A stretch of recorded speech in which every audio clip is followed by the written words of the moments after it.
Came for my wins, I need my ends. This life is real, I get it in, I get it in. What's happening, people? Welcome to this episode of The Flex, man. I want to talk about lockdown being eased, and obviously the possible return of the Premier League. And it's been mad, I can't lie.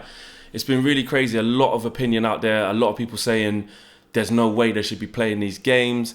A lot of people saying, why not? The risk is always going to be there. What can we do about it? Look, there's so many opinions, and I think it's best to talk about them, maybe for and against, and maybe come to like a little bit of a conclusion at the end.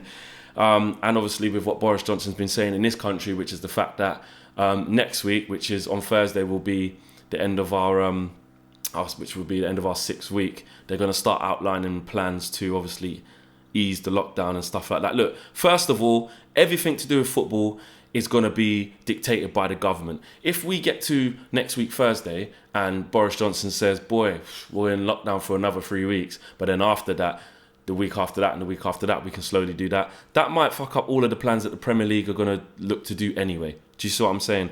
At the moment, if you haven't heard, that the Premier League are looking for players to kind of go back to training mid-May, have a few weeks training and resume the Premier League sort of early June times. Now, this sparked a lot of outrage because let's start with the reasons of why they shouldn't play it.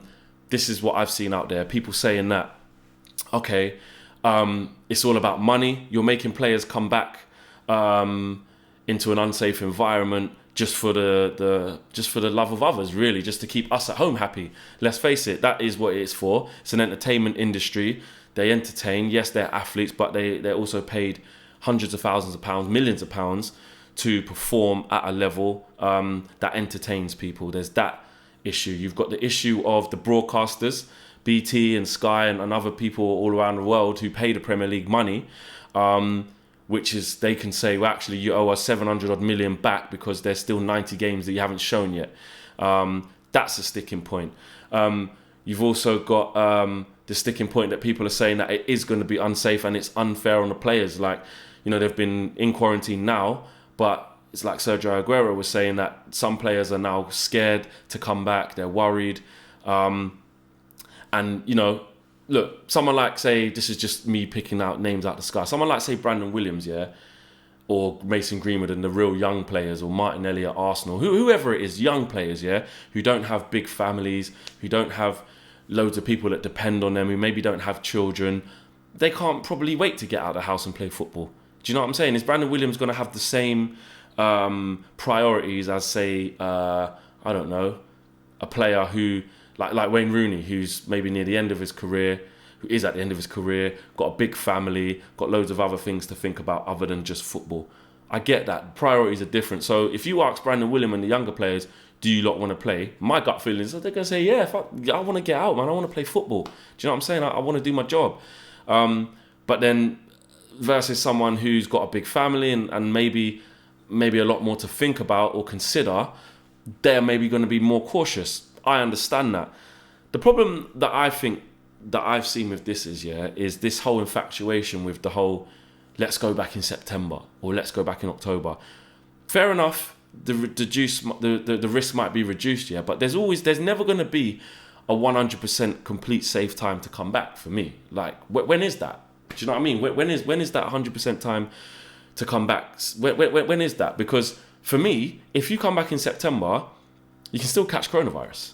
If you come back in January, you can still catch coronavirus. The only way that they can guarantee that people aren't going to catch this thing, yeah, is with the vaccine. So are we saying then we should just not do anything for a year and a half, and everyone stay in their yard locked up? That's just not feasible. I think people will go crazy. People will find that really difficult. That could lead to like crime going up and mental health issues rising up. And another thing is lockdown, for me anyway, the way I interpreted it is like, it was never designed to keep people locked up in their house for 18 months. It was never designed for people to not catch the virus. Do you see what I'm saying? It was designed so that the NHS wouldn't be overwhelmed with everybody catching the virus at the same time. So in essence, it's almost like they're trying to stagger or stagnate the rate at which people catch the infection. It's inevitable people are going to catch it, almost like the flu. I don't think that, I mean, like Boris Johnson said from when it first started touching England, or the UK, should I say, he said, we will lose loved ones. We will lose family members. We will lose friends. People will die. And that for me is one of the harshest things about this virus, but it's the reality. They can't stop that. They cannot stop that unless you literally say to people, everybody stay in forever. It's like the flu. People will still catch the flu every single year, even though there's a vaccine. People catch it. So I get that. So for me, I think the fact that the NHS is now moving past that peak, which, you know, the scientists have been saying that, the politicians have been saying that, they're then looking at ways where we can start easing social distancing, or, well, easing lockdown measures, not social distancing, because social distancing is going to be there for a while. I'll rephrase that. So you have to think about that. Also, what you have to think about is if, and this is maybe pro the players coming back or football coming back, if you're saying that schools can go back, if you're saying that other professions can go back, then why can't footballers? Do you see what I'm saying? I think there's always going to be an amount of uncertainty. So let's take Sergio Aguero's comments that the players are scared to come back. I understand that. That's a human right. You're going to be worried 100%. As soon as we step out there into the open world from being in isolation, there's a risk that goes up that we're all going to catch it because we're now outside. But so is the man who works in, I don't know, Foot Locker, or the man who works in Greggs, or the woman who works in River Island, or the woman who works in a call centre, or whatever. Whenever people are starting to return to work, everybody's worried. Everybody is. Do you know what I'm saying? People are but the difference is that people are returning to work with measures put in place. It's not like the Premier League is just saying it's a free-for-all. We've got 75,000 people going back into stadiums. It's exactly how it was. It's going to be a very, very, very different game. A very different game. And another thing is the testing. Now, from now till June, the testing will look a lot different. It's going up slowly but surely. The government may be missing out on their targets, but to stay away from the politics, the players that come back, the Premier League are going to invest into tests. Now, people can look at that and say that's terrible because they're going to spend £4 million on testing, but not everyone in the NHS can get a test, etc. The testing situation now with frontline workers and healthcare workers, I want nothing more than for people to be able to get tested, especially people on the front line. Like I said, my sister's a healthcare worker. My mum works in the NHS. She's been a nurse for 30 years. But by June, my mum's got access to testing now. She can go to the drive-through thing because she's a care worker. She's a nurse. My sister can have access to a test now as well. The tests are more available to those people on the front line. And by June, I would say almost certainly all of them would have had a test by then, or would have access to a test. So it's not like the Premier League are going to come and take tests out the mouths of the NHS of the people that really need it. That's one thing for me. That's my interpretation of it. You may disagree, but that's how I see that. It's not like they're taking directly away from the front line, and they're doing it independently. They're not maybe getting it from the same manufacturers that the NHS are going to get it from, or whatever. However you look at it, my personal belief is that they're not taking it directly out the mouths of the NHS. They're not. So for me, I don't see why. I think footballers will be going back into arguably the safest set of surroundings. It's a controlled environment. The players are going to have to stay in quarantine in hotels so that they're not going out and maybe becoming infected. They're going to get regularly tested. That's more safe than, say, me who works in KFC having to just go back, and customers are coming in, or if it's just takeaway, the workers are coming in, they're leaving there, going back with their family's going to see someone else maybe get infected. That's way more unsafe than a controlled environment of bringing footballers back to it. So I see that side of it as well, man. And look, at the end of the day, I was listening to a journalist who was talking to Gary Neville today on Sky Sports, and he was saying, look, you've also got the side of the clubs. You've got clubs that are fighting for relegation that might not agree to this. He was saying that, like, look, this what we're signing up to when we come back at neutral grounds and playing the games and under quarantine and stuff like that is so far away from football that it doesn't resemble what they signed up to in August, which I can understand that. And also, the first and most paramount thing is if a team drops out, say Bournemouth, say we're not happy to send our players into this situation because we don't feel it's safe. Who can really argue with that? It's difficult to argue that. So I think it's not just as straightforward as the Premier League have outlined these guidelines that they want to do, and outline the fact that they want to bring the players back at this time, and that all the teams just agree to that, because it's not going to happen. I think even the Brighton, I think it was chairman or someone to do with Brighton, he was saying like the difficulties with that and they might not support that. So it's going to be a really tough decision, and how it's what it's turned into now is almost like a pick a sides thing. And like, you know, like when there's about to be an election and it's like, oh, if you vote Labour, you're a this, you're a that. If you vote Conservative, you're a this, you're a that. Where people are getting at people for their opinion. You see it on social media. And that's really uncomfortable because really the whole thing is a grey area. The whole thing is a grey area. You can't guarantee that if you come back in, say, December, that a player might not catch coronavirus and end up on a ventilator. Can't guarantee it. You can't. I think it's about minimising the risk, 100%, but you can't eradicate the risk for me. That's where I stand. And I think that it's going to be tough, man. There's no one size fits all. There's no, do you know what I'm saying, blanket response to this that's going to suit everyone. Also, like you're seeing in France now, is it Lille or Lyon? I think whoever was second in that league is now looking to take the French league association to court over it because they're arguably saying, all right, we was 12 or 15 points behind or whatever it was, but there was 9 games left. We could have clawed it back. You're denying us the right, and I think there's going to be a lot of that. There's going to be a lot of that between clubs, between the Premier League, maybe even between broadcasters. You want compensation, so it's definitely. Look, do I think it comes down to money? Absolutely. I'm not going to sit here and be blinded to that. It's beneficial for, as much as it's beneficial for us football fans who just want our fix of football, it's beneficial to the likes of Sky and BT and all the broadcasters across the world for football to come back. It's beneficial to the Premier League for football to come back. Obviously, that's the case. And if it comes back in this capacity, it could be like how it was in June with the last year. When the World Cup was on that year before last, where like it's just game after game after game. It could be an amazing experience, although that fans ain't going to be there. There'll be a hell of a lot of football to watch and a big influx of that because it's been away for so long. So there's definitely money to be made there. So this decision and our government and how it works, is it to do with money? Absolutely. If it wasn't, so you know, just the fact that the 3 biggest leagues are the ones that haven't concluded or cancelled or voided yet shows you it's about money for me. And the Premier League is the most lucrative, you know, thing in the world. League in the world. So, excuse me. So yeah, you got to look at it like that. Another thing you have to consider is if a man says, I ain't playing. Do you know what I'm saying? You can't force these players to play. And what I was reading from the legislation that might be brought in to combat this is like, it is down to the players. So me as a Man United fan, all right, I'm saying I want football back.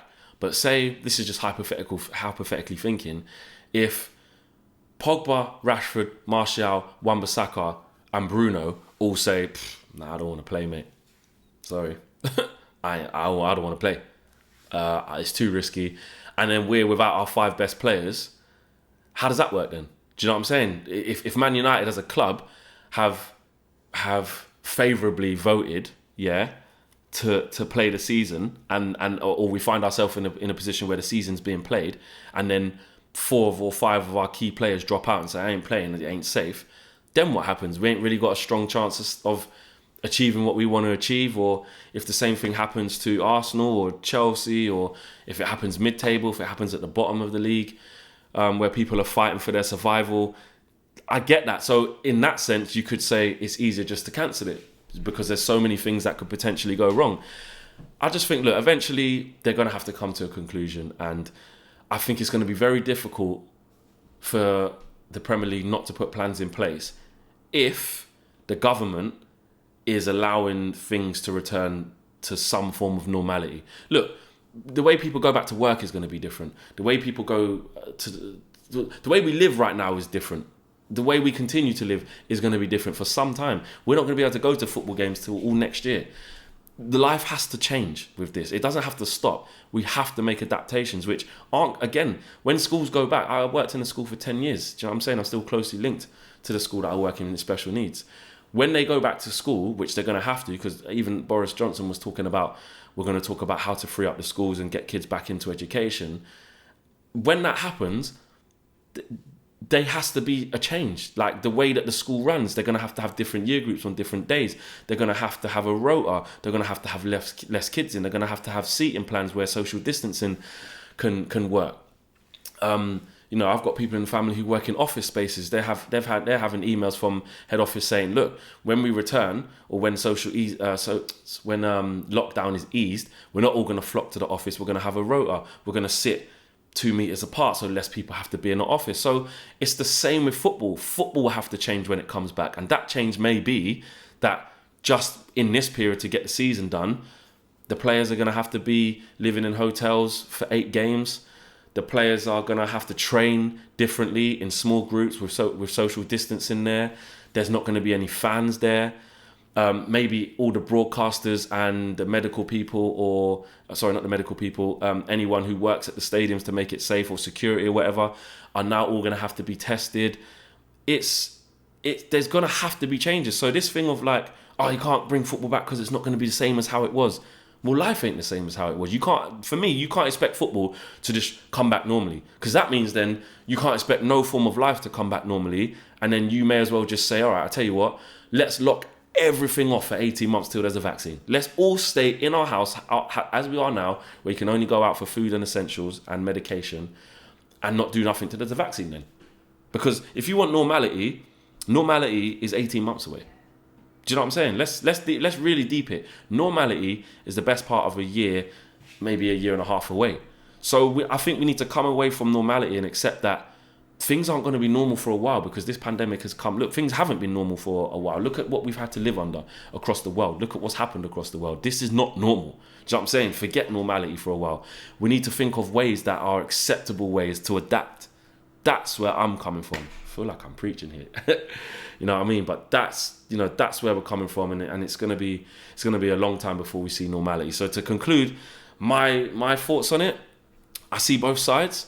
I just think if socially we're starting to see people return to some form of normality in whatever capacity, I think football and other sports and other things should also come back in a capacity where it's different, so it's safer, but it's moving along with, hey, this is not going to be normal, so what do you expect to do? Because for me, if you come back in September, there's still a risk. If you come back in October, December, January, there's still a lot of risk. Yeah, it might be slightly less, but there's no one blanket that's going to say, right, boom, do you know what? This is safe. And that's where I stand on it. Listen, come to the end of the video. Drop your views in the comments in the boxes below, man, because it's a very touchy subject. There's so many different conflicting opinions, and I'm not saying what I'm saying should happen. I'm not saying that anyone else who don't agree with what I'm saying is an idiot and no chance, because this is what it's all about. It has turned into literally a whole melting pot of opinions, almost like how we consume our football, I suppose. So yeah, big up for watching. Let me know what you guys are thinking. Smash a like, get subscribing, and drop your hit the bell notification so I know that you guys are getting it every time I drop a new video. I'll be back soon. Peace. I get it.